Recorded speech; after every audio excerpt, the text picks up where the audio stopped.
Welcome back दोस्तों। तो जैसा कि हमने पिछले एपिसोड में देखा था, नोवा ने डीमन बॉक्स को ओपन कर दिया था जिसमें से काफी पावरफुल एंटिटी बाहर की तरफ आता है, पर इसका नाम लूथियर है और उसको हराकर ही नोवा इस पर अपना कंट्रोल कर पाएगा। साथ ही साथ कुछ देर मशक्कत के बाद इसमें वो कामयाब भी हो जाता है। यहाँ तक इसमें एक खासियत है, क्योंकि जब नोवा लूथियर और लेविथान को एक दूसरे से भिड़ा रहा था तो उसका लेवल भी इंक्रीज होने लगा। पर इसमें एक दिक्कत है, क्योंकि शुरू में एक या दो फाइट करने के बाद उसका लेवल बढ़ते जा रहा था, लेकिन धीरे धीरे उसकी समय सीमा घटने लगी। मतलब अब उसको और भी ज्यादा देर तक उनकी फाइट करानी होगी, तब जाकर उसका लेवल बढ़ेगा। और जब वो ऐसा कर ही रहा था, तभी वहाँ पर हेनरी आते के साथ उसको अपने कैंपेन के बारे में याद दिलाने लगा, जिसमें नोवा को अपनी काबिलियत साबित करनी होगी। फिर हमें अगले सीन में जानने को मिला था कि रीस एक मैसेंजर के तौर पर एम्परर का मैसेज लेके आया है, जहाँ पर वो उसको बता रहा था तुम्हारे कैंपेन को डिले कर दिया है, क्योंकि एम्परर तुम्हारी काबिलियत को सब लोगों के सामने दिखाना चाहते हैं। फिर यहाँ सीन का टोकर बाहर की तरफ आ जाता है, जहाँ पर गिलबर्ट का चमचा वहाँ पर बदमाशी कर रहा था, जो देखकर नोवा उसको पकड़कर कोड़े मारते मारते जान से मरवा देता है। साथ ही साथ वो एक प्लानिंग करते हुए अपने हाथों में हथकड़ी लगवाने के साथ वो पहुंच जाता है गिलबर्ट के मैनर की ओर, जहां पर वो अपनी सूझबूझ का इस्तेमाल करके खुद को इतनी बड़ी मुश्किल से बचा लेता है। यहाँ तक कि हमें एपिसोड के लास्ट में मालूम हुआ था कि डॉन ओट्स नोवा के अंडर में काम करना चाहता है। इसके लिए नोवा भी तैयार हो चुका था, पर इसके पीछे उसका क्या मकसद है उसको जानने के लिए नोवा डियालान को काम पर लगा चुका। अब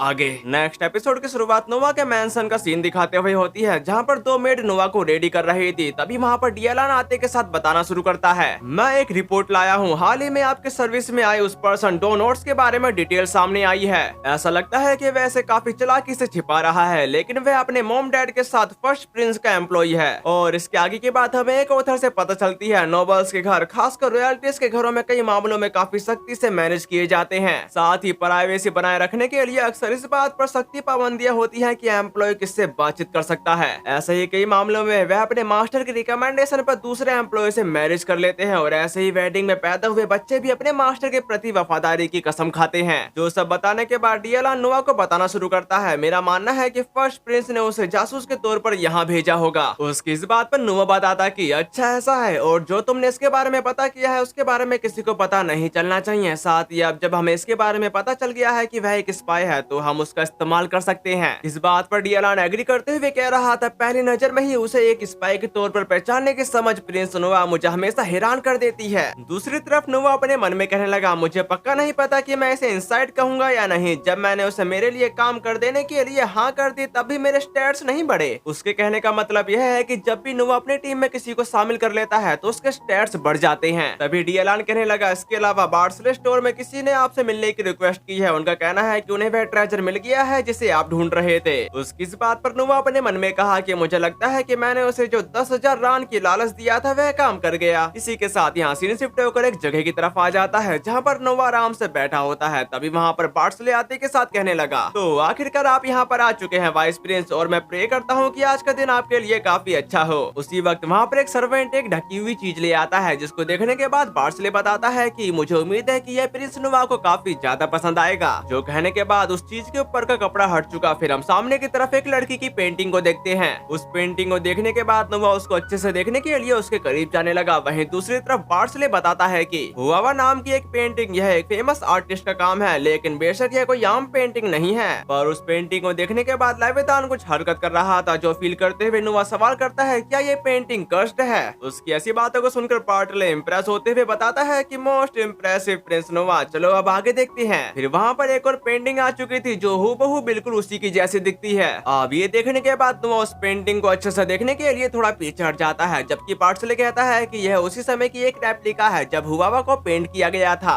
ये बात सुनकर नोवा कहता कि मैं देख सकता हूँ कि दोनों में एक ही लड़की दिख रही है, लेकिन एक कर्स पेंटिंग जो मैच्योर हो जाती है। जो कहने के बाद वो उस कर्स पेंटिंग के करीब जाते हुए अपने मन में कहने लगा, लेविथान के जरिए मैं बता सकता हूँ कि ओरिजिनल पेंटिंग के अंदर से अजीब सा ऑरा बाहर की तरफ अनलीश हो रहा है। इसी के साथ वो अपने लेविथान को बाहर की तरफ निकालने के साथ उस पेंटिंग पर अटैक कर चुका। अब ये देखने के बाद बार्सले के होश उड़ चुके थे। वहीं दूसरी तरफ उस कर्स पेंटिंग में कुछ होने लगा, यहाँ तक कि उसकी आंख हिल रही थी और वो पेंटिंग काफी ज्यादा ग्लो कर रही थी। यहाँ तक कि उसके हाथ पैर सर बाहर की तरफ निकलने लगे। इसी के साथ वो पूरी की पूरी बाहर की तरफ निकल जाती है। जो सब देखने के बाद नोवा को बिल्कुल भी हैरानगी नहीं हुई, लेकिन बार्सले की आंखें फटी की फटी रह जाती हैं। साथ ही साथ वो कहने लगा, आखिरकार ये क्या बला है। वहीं दूसरी तरफ वो लड़की कुछ कह रही थी, जिसको नोवा अच्छे से समझ पा रहा था, लेकिन बार्सले को कुछ भी समझ में नहीं आया। इसलिए वो उससे सवाल करता है, क्या तुम इसे समझ सकती हो कि वो क्या कह रही है। उसके इस सवाल का जवाब देते हुए नोआ बताना शुरू करता है, हाँ मैं बता सकता हूँ कि वो क्या कह रही है। वो कह रही है कि ये पेंटिंग उसके ब्लड से बनाई गई थी। इसके पेंटर ने उसे तब मार डाला था जब वह बच्ची थी और उसके खून को पेंट में मिला दिया गया था। नोआ की ऐसी बातों को सुनकर पाठशाला के होश उड़ चुके थे, जबकि नोआ उस लड़की से कह रहा था,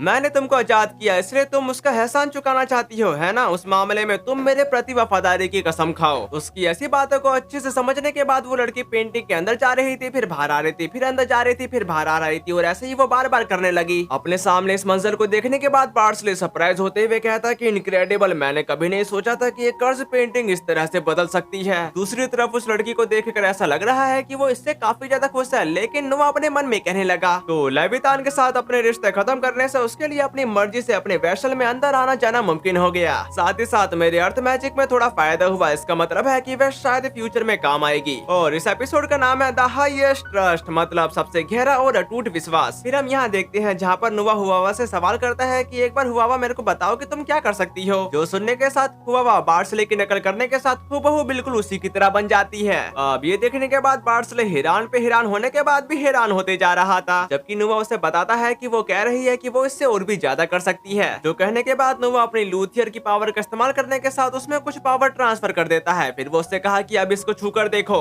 जो सुनने के साथ बार्सले उसके दोनों हाथों को छूकर चेक करने लगा, ये तो काफी ज्यादा नरम है, पर अचानक से उसका एक हाथ आर पार हो गया। ये देखने के बाद बार्सले और भी ज्यादा हैरान होते हुए कह रहा था, मेरा बायां हाथ उसे छू सकता है लेकिन मेरा दायां हाथ उसे छूकर आर पार निकल गया। जो सुनकर नोआ कहता है, वैसे दोनों के लिए काम में ला सकती है लेकिन यह केवल एक टेस्ट है। ये बात सुनकर बार्सले कहता है कि ये तो इनक्रेडिबल है, मैं आज ही ऐसे किसी से मिला हूँ जो मेरी इतनी अच्छी से नकल कर सकता है। जो सुनने के बाद नोआ अपने मन में बोलता कि खैर फिजिकल रूप से आर्मर रिंग के साथ उसके लिंक की वजह से ये सब कुछ हो रहा है, लेकिन मुझे लगता है कि इसे डेफिनेटली रूप से ट्रांसफॉर्मेशन मैजिक कहा जा सकता है। जो सब सोचने के बाद वो उनको बताने लगा, ये काफी बढ़िया है और तुम जो भी कीमत बताओगे मैं उसे देने को तैयार हूँ, यहाँ तक कि अगर तुमको और कुछ मिले तो मुझसे कॉन्टेक्ट कर लेना। इसी के साथ यहाँ सीन कट होकर नोआ के मैनर की तरफ आ गया था, जहाँ पर काफी सारे लोग कुछ बॉक्स को धर रहे होते हैं और वहीं पर हम बायरन एलन को भी देख पाते हैं, जिसको देखकर नोआ कहता है कि आज तुम यहाँ पर क्या कर रहे हो और तुम्हारे पीछे ये सब क्या है। इस पे एलन बताने लगा था, एडा को एम्परर का फेवर मिला है और ऑफिशियली उनके अटेंडेंट में से एक के तौर पर एक्सेप्ट किया गया है, इसी वजह से यह सिर्फ मेरे शुक्रगुजार होने का एक छोटा सा सबूत है। उसकी ऐसी बातों को सुनकर नोआ अपने मन में कहता है कि एडा वह लड़की है जिसे बायरन ने मेड के तौर पर कैसल में भेजा था, तो 6 साल पहले उसने जो मेड सेलेक्ट की थी मेरी सलाह पर वह अटेंडेंट लेवल पर पहुंच गई है। ये सब सोचने के बाद वो उसको बताता है, मैं समझ गया, तुमने सच में काफी ज्यादा पैसा खर्च किया है ना, और इसकी कीमत लगभग 30,000 रान होगी, है ना। अब ये सुनकर बायरन काफी ज्यादा हैरान हो गया था। जो देखकर नोआ इसके बारे में पूछता है, जिस पर बायरन बताने लगा,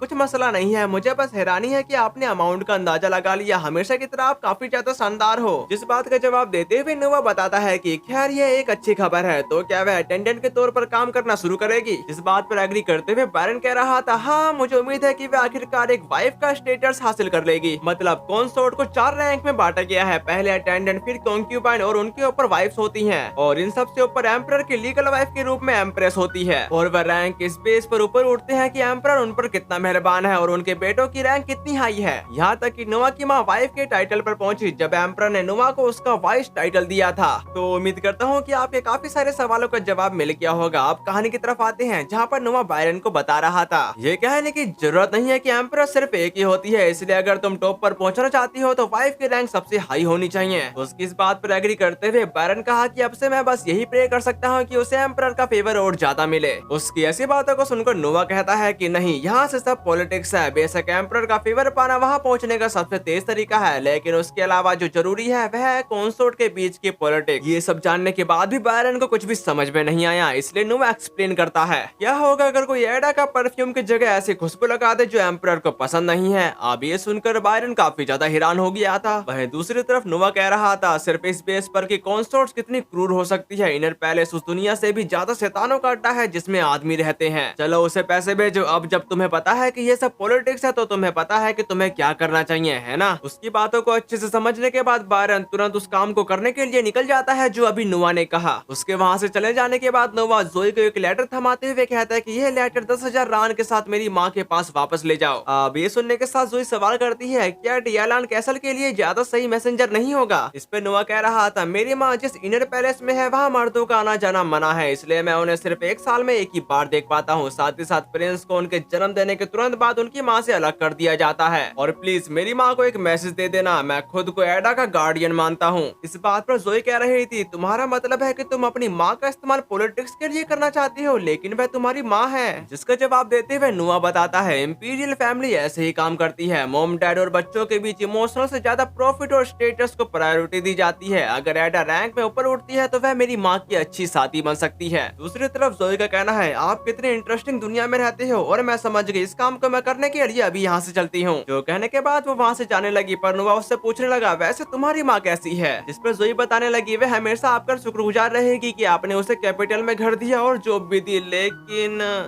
कुछ नहीं। उन्होंने कहा कि शायद उन्होंने ये सोचा होगा इसलिए यह बताने लायक नहीं है। लेकिन नुआ वो बात जानना चाहता था, इसलिए वो बात जोई को बताने को कहता है। पर यह सुनने के साथ जोई निराश होते हुए कहने लगी, मेरी माँ के काम का एक हिस्सा हर सुबह और रात को गेट खोलना और बंद करना है, पर कल उन्होंने रात में एक अजीब आवाज सुनी तो वह पता लगाने गई। फिर हम उस सीन की तरफ आते हैं जहाँ पर जोई की माँ गेट की तरफ आते हुए कह रही थी, क्या वहाँ पर कोई है? तभी हम वहाँ पर एक पर्सन को देख पाते हैं जो उसकी आवाज को सुनने के साथ वहाँ से भाग चुका। जबकि जोई बता रही थी वह उन्हें साफ साफ नहीं देख पा रही थी, लेकिन मुझे शक है कि रात में कोई चुपके से अंदर बाहर आ जा रहा होगा। जो सब जानने के बाद नोवा कहता है, मैं समझ गया, तुमने मुझे बताकर सही किया। अभी के लिए अपनी माँ से कहो कि वह इस बारे में किसी और को कुछ ना बताए। जिस बात का जवाब देते हुए जोई बताती है कि तो फिर आपको क्या लगता है कि उन्होंने यह इमेजिन किया होगा? इस पे नोवा बता रहा था कि इसके बारे में हमें जल्दी ही पता चल जाएगा। इसी के साथ यहाँ सीन कट होकर जोई की मॉम की तरफ आ गया था जहाँ पर वो गेट बंद करने के लिए जा रही थी, पर अचानक से किसी ने उनको पकड़ लिया जिसकी वजह से वो घबरा जाती हैं। जबकि वो बंदा एक नीडल का इस्तेमाल करने के साथ उन्हें बेहोश कर देता है। साथ ही वो कहा, आज का तुम्हारा दिन अच्छा नहीं था। जो सब कहने के बाद वो वहाँ से भाग जाता है। वहीं की साइड में हम नुआ को देख पाते हैं जो जोई की मॉम से कह रहा था, आप काफी ज्यादा लकी हो कि आप अभी भी जिंदा हो। और बात करें उस लड़की की जो वहाँ पर पड़ी हुई है, अगर आपको याद होगा एक लड़की है जो अपना भेष बदल सकती है। अगर अभी कुछ भी समझ में नहीं आया तो अभी कुछ देर में मालूम पड़ जाएगा। नोआ की ऐसी बातों को सुनकर जोई कहती है कि तुम्हारा मतलब है कि कोई मेरी माँ को जान से मारने की कोशिश कर रहा था। उसकी इस बात पर एग्री करते हुए नोआ बताना शुरू करता है, उसे ऐसा लगा होगा कि उसने उसे मैंसन से निकलते हुए देख लिया है और उसने उसे चुप कराने की कोशिश की है। फिर हम सामने की तरफ उसी लड़की को देखते हैं जो और कोई नहीं बल्कि हुआवा थी और वो अपना रूप लेने के साथ उनकी तरफ चली गई। उसके इस फॉर्म को देखने के साथ जोई हैरान होने के साथ कह रही थी, इनक्रेडिबल, अभी कुछ देर पहले वो बिल्कुल मेरी माँ की तरह दिख रही थी। दूसरी तरफ हुआवा हंसने के साथ वहाँ से चली जाती है, जिसके जाने के बाद नुआ कहने लगा, जोई फिलहाल अपनी माँ की बॉडी के साथ डोसो लौट जाओ, उनका होम टाउन ही उन्हें दफनाने की जगह होगी। उसकी ऐसी बातों को सुनकर वो दोनों काफी ज्यादा कंफ्यूज हो चुके थे। जबकि नुआ कहने लगा, जाहिर है ऐसा ही लगेगा, अगर वह यहीं रहेगी तो उसे फिर से टारगेट किया जाएगा और जब यह सब खत्म हो जाएगा तो मैं तुम्हें बुला लूंगा, तब तक कुछ समय के लिए छुट्टी ले लो, सिर्फ तुम दोनों। नुआ की प्लानिंग जानने के बाद जोई की मम उसका बार बार शुक्रिया अदा कर रही थी, लेकिन जोई कहती है, लेकिन मास्टर क्या हमें सचमुच उस आदमी को भागने देना चाहिए? इस बात पर एग्री करते हुए नुआ कह रहा था, हाँ मैंने हुआवा को उस पर नजर रखने के लिए कहा है। उसकी ऐसी बातों को सुनकर जोई काफी ज्यादा खुश होने के साथ कहती है, आप सचमुच अमेजिंग है मास्टर। इसके बाद यहाँ से निकट होकर अगली सुबह की तरफ आ गया था जहाँ पर शर्ली एक घर के बाहर गार्ड का काम कर रही थी। घर के अंदर की तरफ हम उसी बंदे को देख पाते हैं जिसका नाम है डॉन ओट्स, और आप लोगों को पता ही होगा कि मैंने इसका जिक्र पिछले एपिसोड में किया था। वहीं दूसरी तरफ हम नुआ को देख पाते हैं जो उससे कह रहा था, तो तुम जाग गए, वैसे आराम से रहो, और तुम लगभग मर ही गए थे। पर क्या तुम्हें याद है यह रिपोर्ट करने के बाद कि तुमने उस औरत को मार दिया जिसने तुम्हें देखा था? फिर इसके बाद तुम्हें एक मिडल मैन ने चाकू मार दिया। दूसरे शब्दों में तुम एक स्पाई के तौर पर अपने रोल में फेल हो गए, इसलिए तुम्हें निकाल दिया गया। मैं तुम्हें मॉनिटर कर रहा था क्योंकि मुझे इसकी उम्मीद थी, लेकिन मुझे हैरानी है कि तुमने सच में ऐसा किया। नुआ की ऐसी बातों को सुनकर ओट्स निराश होते हुए बताना शुरू करता है, आपने सब कुछ पहले ही देख लिया था मेरे निकाले जाने तक। आप सच में वही वाइस प्रिंस है जैसा वह कहते हैं। मैं आपकी गहरी समझ का कन्विंसिंग हूँ। अगर आपने मुझे शुरू में ही काम पर रख लिया होता, ना कि स्पाई के तौर पर। इसके जवाब पर नुआ बोला, अभी भी देर नहीं हुई है। तुम कह रहे हो कि अगर चीजें अलग होती तो तुम अभी भी मेरे लिए काम कर रहे होते, है ना? अगर ऐसा है तो अभी भी देर नहीं हुई है, लेकिन बदले में मैं धोखे की सजा उनसे भी ज्यादा सख्ती से दूंगा। एक बार जब तुमने मेरे प्रति वफादारी की कसम खा ली तो तुम्हारी जिंदगी मेरी है, लेकिन मैं तुम्हें बाहर कभी नहीं निकालूंगा। अगर आप लोगों को अभी तक कोर्ट्स के बारे में समझ में नहीं आया है तो मैं उस बात को क्लियर कर देता हूँ। डॉन ओट्स जिस बंदे के लिए पहले काम किया करता था उसने उसको निकाल दिया है, यहाँ तक कि उसने उसको जान से मारने की कोशिश की। पर इसके पीछे एक रीजन है, क्योंकि डॉन ओट्स ने जोई की मॉम को मार डाला है और इसका राज छुपाने के लिए डॉन ओट्स को मरना होगा ताकि कोई भी पर्सन उससे वो इन्फॉर्मेशन ना निकलवा सके। पर वो नुआ की ऐसी बातों को सुनकर रोने के साथ उसका शुक्रिया अदा करते हुए कहता है, प्लीज मुझे अपने साथ काम करने दो। ये बात सुनकर नुआ अपने मन में कहता है कि मेरे बिन स्टेप स्टैट्स में +F बढ़ गया। इससे साबित होता है कि उसने सच में मेरे प्रति F+F वफादारी की कसम खाई है। ये सब सोचने के बाद वो उससे कहने लगा, उस मामले में सिर्फ ठीक होने पर ध्यान दो और हमें तुम्हें एक नया नाम और स्टेटस देना होगा, इसलिए मैं तुम्हें रूएन रिच का गोद लिया हुआ बेटा बना दूंगा और मैं अल्मेरिया में एक जगह ढूंढूंगा जहाँ तुम लोकल गवर्नर के तौर पर काम कर सकोगे। जब तक हालात ठीक नहीं हो जाते वहीं रहना। उसकी ऐसी बातों को सुनकर ओट्स कहता है कि बहुत बहुत शुक्रिया हर चीज के लिए। मुझे नहीं पता कि इससे मैं आपका थोड़ा बहुत कर्ज चुका पाऊंगा या नहीं, लेकिन मुझे आपको एक बात बतानी है। मेरे फॉर्मर मास्टर फर्स्ट प्रिंस ने गिलबर्ट ने एम्परर को एक गिफ्ट दिया,